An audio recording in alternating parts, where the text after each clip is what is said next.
This episode is brought to you by Neurocrine Biosciences. Thank you, Neurocrine, for helping NADF continue to educate, bring about awareness, and save lives. Welcome to All Things Adrenal.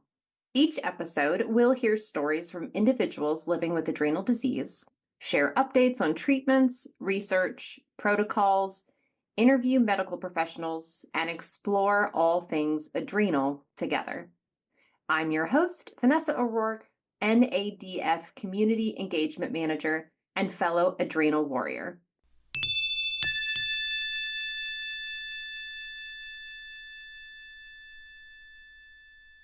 Today, we are joined by one of the National Adrenal Diseases Foundation co-presidents, Erin Foley. Erin has been a member of NADF since her diagnosis in 1993 with autoimmune polyglandular syndrome type 2, a combination of primary adrenal insufficiency, type 1 diabetes, and hypothyroidism. Erin began her healthcare career running programming and operations for the Diabetes Youth and Family Foundation in California, and then went to sell insulin pumps in Texas. After moving back to her home state of New Jersey to begin her master's in public health at Columbia University in NYC, she learned that NADF was seeking new board members and became president and executive director of NADF for several years. Since that time, she has continued to contribute to NADF at different levels. Erin now serves as NADF board co-president, continuing to contribute her time selflessly to the organization. Across those past 20 years, Erin has continued a successful career in the healthcare industry. When not working or volunteering for NADF, you can find Erin spending her time with her family and energetic rescue dog at their New Jersey home. With that, welcome, Erin. Thank you, Vanessa, so much. I'm so excited to be here and finally be part of the podcast. I know, I've been wanting to get you on here for so long. And, for those that don't know, Erin and I have worked together here at NADF as long as I've been here, and we've connected all the time. But I don't think that there's many in our community that get to hear your story and hear everything about you and your involvement. So I've been really excited to highlight that. Oh, that's great. Well, with that, let's just dive right in. I mentioned your diagnosis, but I think it's, great to kind of turn back time and share a little bit more about your personal connection to adrenal disease and your experience. Yeah, so I was diagnosed just before I turned 19 years old. I have an unusual diagnosis story because, as you had mentioned in my intro, I have autoimmune polyglandular syndrome. And what's unique about my situation is that a lot of people will get Addison's or they'll get diabetes, and then they get the other disease or hypothyroidism years apart from one another. And mine apparently happened all at once. So the symptoms were really hard to pinpoint. I did have Addison's symptoms. I was very, very fatigued. I was a freshman in college, and it was the fall. I'd only been there a month when I look back and I see the serious symptoms of, I was at Penn State University, huge school. My 8 a.m. class was probably a mile and a half away. And I just really, at some point, I couldn't make it there anymore. And I can remember I was dry heaving. I was so nauseous, so weak. And I just remember there's nowhere to sit down. I was sitting down on the curb on the side of the road and thinking, what's wrong with me? And when I wasn't in class, I was in bed sleeping. And my friends that I had made, they'd all go to dinner together, and a lot of times I'd sleep through it, but they started to wake me up, and they said it was when I woke up, it was they were waking me out of a coma almost. I was and I just continued to lose weight rapidly. And I did go to the health center more than once. So what do you do with an 18-year-old girl who's nauseous? You test her for pregnancy. What do you do when that's negative? You talk to her about anorexia and other eating disorders. And, nothing, obviously. So then they told me not to eat fried foods. That's probably because I'm away from home and I have underlying nervousness. Well, my mom's like, yeah, that's not right, because I was vice president of my class. I was captain of the cheerleading squad. Like, I wasn't a shy kid. Right. And so fast forward to Thanksgiving, and I'd gotten much, much worse. And I basically spent the entire Thanksgiving weekend mostly on the couch in my parents' house. And at the end of the weekend, my mom's like, we need to get you into the doctors here. And she took me in, and I don't remember a lot of this time period. It's like a big blackout almost. But my blood pressure was low. I couldn't stand by myself. I definitely couldn't go up the stairs by myself. Needed help going to the bathroom. The one turning point for me when I got really, really scared was my mom had her best friend, who happens to be a doctor, over. And under the guise of, oh, she's coming over to have a cup of tea with me, whatever. But she was really there to see if she could figure out what's wrong with me. And so we have this, tea and like cookies out. And it was a pitcher of milk that was like, it was a glass pitcher, but it was maybe like a pint of milk in it. And I couldn't lift it to pour my milk into my own tea. So I was hospitalized eventually, maybe the next week.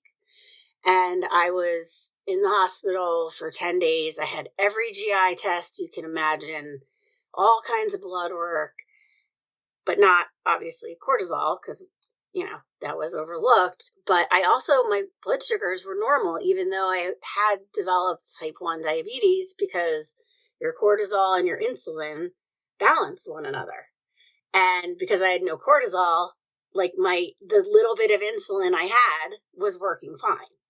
So, very tricky diagnosis. I was sent home from the hospital only with a diagnosis of hypothyroidism. And then, they're just, I was rehydrated. My electrolytes were rebalanced from IV fluid, but, maybe 2 days after being home, right back where I started. And my mom is a nurse, by training, and she just was like, I'm not watching my kid die. And it was before the internet. She had her Merck manual, and that same friend, the doctor, had her Merck manual, and they would sit on the phone every night, and for hours. And like the hypothyroidism, once she got that helped, because the two of them together, maybe it's something endocrine. Like I said, I don't remember a lot. I have a lot of brain fog around that time, but I do remember her shaking me awake on the couch and sticking her fingers in my mouth and being like, show me your tongue and the inside of your mouth. And, and she's like, I'm Irish, so I have a lot of freckles. Like, have these freckles always been this dark? I'm like, Mom, stop poking me. Like, I'm just trying to sleep. And, of course, she was reading about the hyperpigmentation. And she called the doctor, and she said, primary care, I think she has Addison's disease. And so we went in, and they ran the test, and they ran it stat. And that same day, I had the prescription for hydrocortisone, not Florinef, just hydrocortisone. And they started me on it. And I think they told my mom, or my mom just knew, being a nurse, to watch then for diabetes. And within 24 hours, first of all, they sent me home with hydrocortisone and said, hydrate with Gatorade. So now I'm drinking regular Gatorade with a lot of sugar in it. I mean the big bottles, like, the gallon bottles. Like, I was going through those. And then, I just had to run to the bathroom all the time because my blood sugar was now high. So we did go into New York City for my mom did not tell me. She thought I had diabetes. Like, waited till we got into the endocrinologist and he told me. And, I was just in shock, like in complete and total shock. The Addisons, didn't feel like as hard of a diagnosis at first. Now I find that to be even more trickier than managing the diabetes because we just don't have the technology that there is for type 1 diabetes. But I had watched my grandmother, who had adult onset, we've always classified it as type 2, but she had to go on insulin and have insulin shots. And, so I lived through that as a kid and I knew what that meant. And I was just in total shock, like complete and total shock. And I had difficulty giving myself my first injection because that was admitting that I had this for the rest of my life. A lot of people I know, and it's very normal for any kind of chronic illness or serious illness, you go through the sort of grief process, right? And you first denial and, and then just like complete and total grief. But for whatever reason, I don't know, the universe or a higher power spoke to me at some point in those first 3 days after I was diagnosed. I was like, you know what? I'll be darned if I am going to let this control my life. They told me I can live a very close to normal life and I'm going to do it. And I remember that light switch going off. And then I was already majoring in health administration. I knew I wanted to do that because I had a mom who was a nurse and a father who was a hospital administrator. But it really honed my areas of interest into chronic disease. And I did, at that first endocrinologist appointment, which was in New York City. And as you know, NADF was founded on Long Island, right outside New York City. And the endocrinologist's office manager, she wasn't even a nurse. She was the office manager, came running down the hall and caught us at the elevator and said, take this, it's going to be helpful to you. And it was a printed Addison's disease, the facts you need to know, and an NADF newsletter. And that's when I joined NADF. Wow. Yeah. First off, let's rewind back. You're 19 years old. You're supposed to be starting out this new life, taking on this new knowledge, becoming, your own little person. And instead, you felt yourself deteriorate. Your friends watched it. Your family watched it. And by the grace of your mom's knowledge and studying and her friend, they were able to decipher and figure out a piece of the puzzle that literally saved your life. And then 3 days later, you're like, I can do this. That's the most Erin thing I've ever heard. Yeah. For those that don't know, but now listen to that. Erin's one of the most determined people.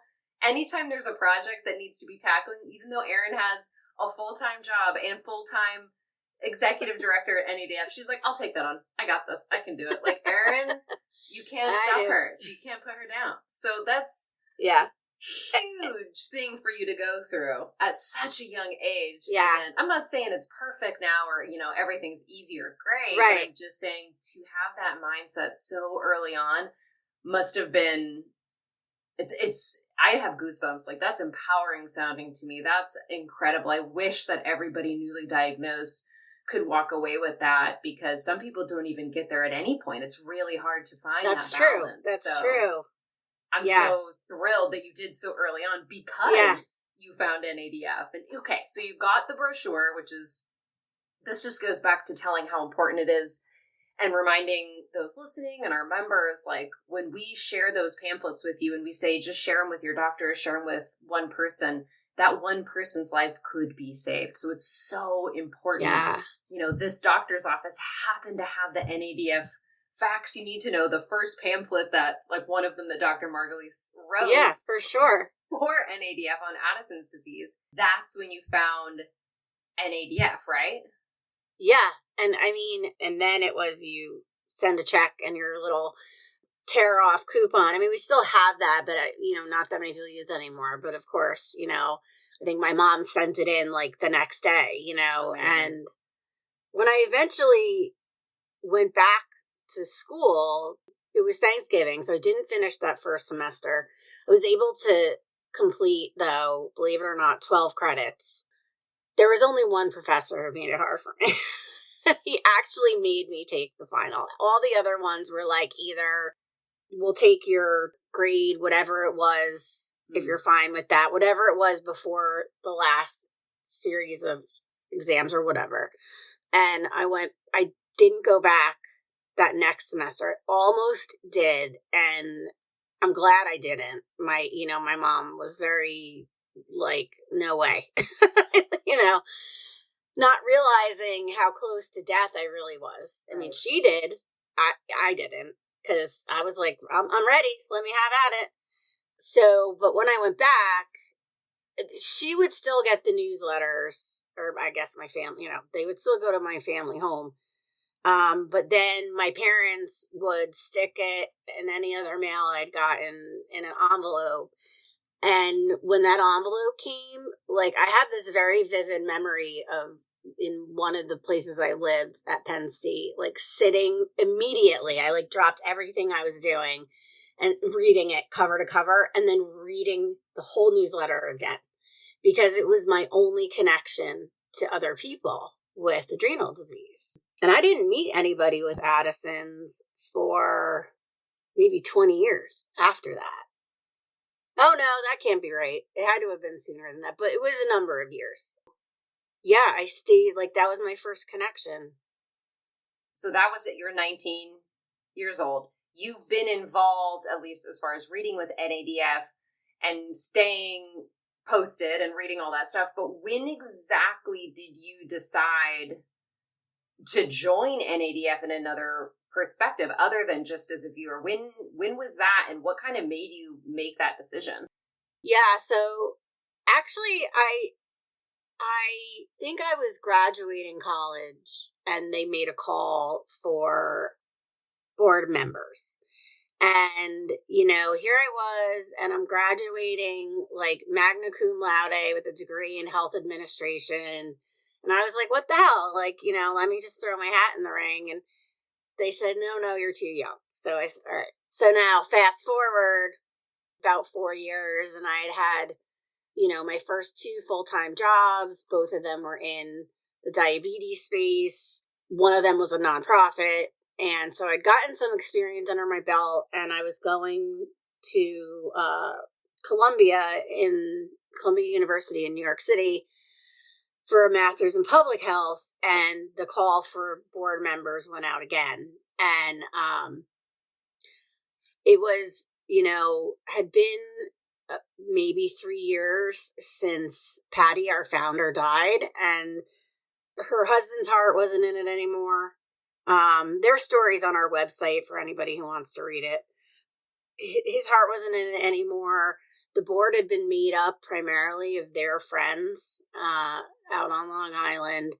And so I found myself invited to be on the board, and in a room with 2 or 3 other people with Addison's disease.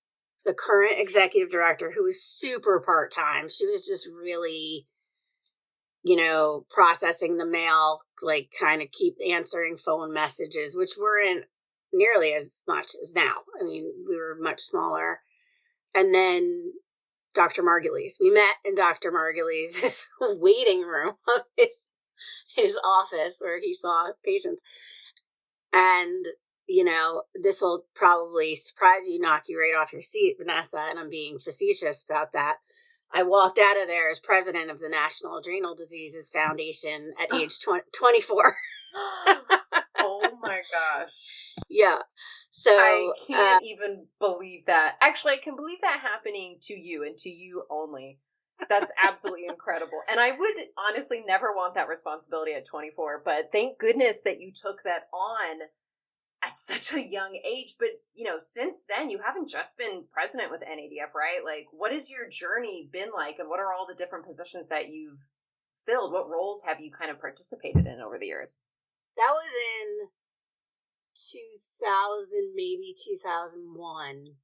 And so almost like immediately, like within 2 months, 3 months after I became president of a very tiny board, the executive director called me and she's like, I hate to do this to you, but I was only hanging on because there was no one else to do this stuff, to do any of it. And she's like, I'm going to resign. She's like, so I took on executive director responsibilities too. There was almost no money left. So, I started to turn things around, right the ship, and fast forward to 2004. I was pregnant with my son, and I had a very difficult pregnancy. Not saying you can't have a not difficult pregnancy, having Addison's or diabetes, but for me, it just was.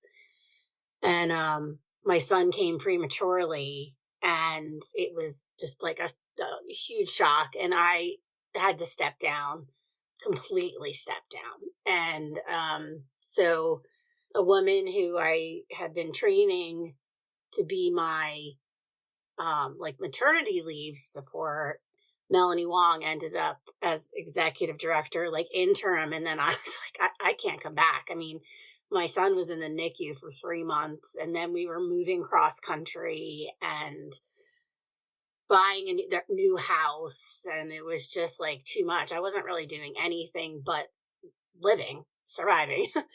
So I had stepped away from NADF, and I didn't find myself outside of being a member and like always, staying in touch with the newsletter, etc. It was probably 8 years. And then I can't remember if maybe Kalina came to me. Kalina had joined the board. Somebody came to me and asked me to come back on the board. And I did, but I was just a member of the board. And, contributing, et cetera, et cetera. And then we elected Kalina as president, and I always say this to her, like, she changed the course of the organization and started us on this growth path that we'd never seen before. So I started to have more confidence in where the organization was going, and I wanted to be part of that. So I got more active, and it's just kind of evolved from there because I was vice president. I was her vice president then for a couple years.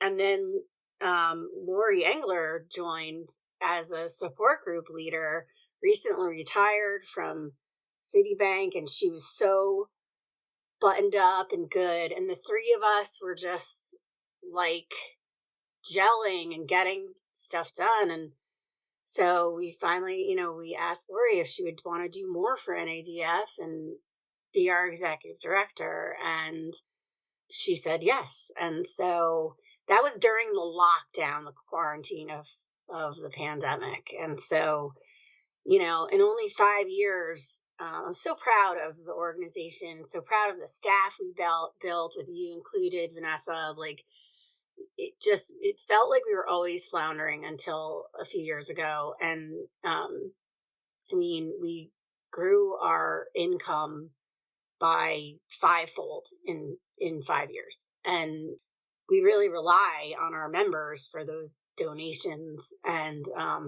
we're also very grateful to some of the researchers, the pharmaceutical companies that are, researching new products, for their donations and their support. And then, of course, the medical community, we've reconnected with a lot of them and brought, at our first ever virtual conference last month, we had an impressive roster there, with experts from UCLA Children's and Montefiore and, University of Pittsburgh, Duke University, endocrinology. Really an impressive roster. So I'm very, very proud of where we've gotten to from that first, walking out of that Dr. Margulies' office and be saying, okay, I'll be president because nobody else wants to. And I kept it alive, but now, like, all the work we've been doing in the most recent years has been very meaningful. I want to commend all three of you ladies because since I've been involved, you all have kind of shifted and swapped roles and supported each other in every way, shape, and form. And I don't really think, and I know you've just shared, but I don't think people really understand how much you are the backbone of NADF. You guys have brought it to, fruition, to life, to allow it to be what it is today. And come up with things like the inaugural conference. That was incredible. That reached so many people, will save so many lives. And, you must have seen such an evolution in your time with NADF. And I don't know if you can broad spectrum answer this, or maybe you can answer it as now, but what does NADF offer that makes it so special, that's so important, that makes you want to be involved with it? Yeah, I think it's that having that lifeline. And now it's so different because it's so great that we have virtual support groups, right? And we didn't have that back when I was diagnosed. So that's what I was saying. That newsletter was every 3 months, I got to have some connection with someone. And I think that's a big part of empowering people to take better care of themselves. And by being involved, even if that's how you're involved and that's it, popping into a support group, every other time it meets, or volunteering to help organize a support group. All of those things are hugely beneficial. We've had people over the years volunteer services, we're desperately in need of someone to do some accounting work for us. We've had to outsource that. So if anybody listening has time and those skills, we would love to have you. But there's so much to be done because, we are 40 years old now, and ADF is 40 years old. Those first number of years, it was the getting the ball rolling, getting going, and then sustaining. And now we're really, really growing and doing very, very well. But there's so much more to do. And we need help, most of us on the board have adrenal insufficiency, and most of the staff, some of the staff does, I guess, too, but it used to be most of the staff. So, we all have to balance our energy levels and what we can give. And, but it's a good thing to spend energy on. And I would encourage anybody who's even thinking about volunteering, it's not a commitment just to talk to us. Give us a shout. We'd love to hear from you and hear what maybe you can bring to the table and give to our community. I'm so glad that you highlighted that, because I always praise how important reaching out and connecting and sharing your story and support groups are. And one of the reasons I was so passionate about this podcast is because any way that we can reach people to connect, to help raise awareness, does save lives and educate, which is another huge thing that NADF does. All the medical research and paperwork that we have that you can print out for medical professionals, emergency stuff to keep on hand that literally can save your life in an emergency when you're not able to articulate. We have these life-saving documents, we have these support groups, and we have so many things that we want to do, include being involved with EMS, being involved with clinical trials and things that, resonate and support with our community. But just like you said, it's a lot to take on. And we are, even though there is so much growth, it's so interesting to hear your perspective, because I just joined NADF, 5 years ago, and it feels tiny to me now. And so you saying that it was so much smaller is so funny to me, because I'm like, oh my gosh, how did you guys get anything done? Because, I'm not saying that we're not getting anything done. I'm just saying, like, I always want to be able to do more, but my bandwidth only goes so far Exactly. because of the Addisons and because we all have other components to being human. So yeah, I do think it is so important to encourage people to reach out, to have conversations, or, if you don't have time, but if you want to donate, that goes a long way to allowing us to help do so many other things. Oh, 100%. I mean, yeah, we're always, and now that we are giving in support of major research efforts, it's taking away from our money that we have to spend on overhead and then, the pamphlets and all that. Because, some people still want those hard copies. It's good to have them in hard copy just for reference, even if you print them yourself. But yeah, and all the wallet cards and emergency protocols. I mean, I sent the stress dosing protocols to somebody on Facebook today. And it was a lot of work to get those built because we had to decide, what are the categories of it, and get Dr. Margulies to check it against the guidelines and him to weigh in. And I just think, there's a lot of resources we have. So yes, monetary donations are very much appreciated. People can think about, if you want to go beyond making an annual contribution, estate planning, if, that's something you're doing anyway. And, thinking about, does your company do matching gifts? Even if you gave $50 and they give another 50, all of that helps. So, and, now we're coming up on Giving Tuesday in November here, and then we'll be sending our annual appeal out, which is instrumental in our fundraising efforts, because we do try to do things that are not the big galas, because you spend a lot of money on those and that's a wash, so we do try to be very mindful of how we fundraise.